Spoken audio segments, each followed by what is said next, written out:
Call 911 in Denver these days, expect to wait on hold. The city's dispatch center has fallen far below national standards for how long it takes to get to those calls. And that can mean waiting several minutes for an answer in an emergency situation. 9 News reporter Cole Sullivan joins us with what the city is trying to do about it.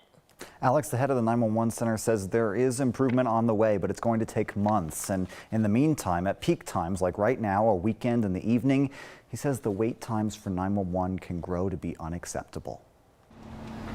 Thank you. Can you repeat that one more time to make sure I have it correct? These are the first responders. All right, well, we'll get somebody there as soon as we can, okay? The first voices people in Denver hear when they call for help. But getting the call answered takes longer than it used to. Seconds matter in an emergency. 100%. Are you answering the phones fast enough? Absolutely not. No, we need to be answering the phones as quickly as possible. Andrew Dameron runs the city's Emergency Communications Center, where the average 911 wait time is now 27 seconds. About as long as this story so far. Even that is too long for anybody to wait when they're dialing 911 with a life or death emergency.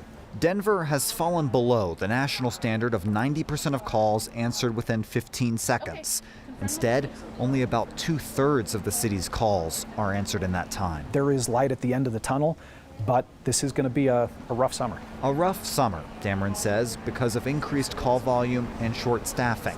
He's got a class of 24 new hires who should be trained up by the fall. It takes about 6 months to learn how to do this job. And so while we are trying to get those folks through training, unfortunately, we are still struggling answering the phones. While dispatchers answer earlier calls, he says wait on the line. They'll eventually get to you. If you hang up and call back, you get moved to the back of the queue. Shorter wait times may be in sight, but not for months. And even then, he says, they won't be fully staffed. The bottom line is we are hiring as an industry. Starting pay is now $29 an hour, up from $20 an hour 3 years ago.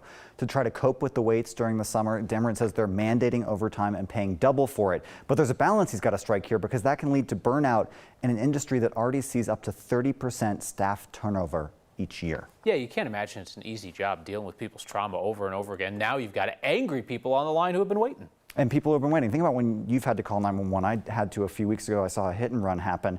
It's an emergency. Your adrenaline is going, and that person is answering the call and dealing with that back to back to back to back. All right, Cole Sullivan, thank you.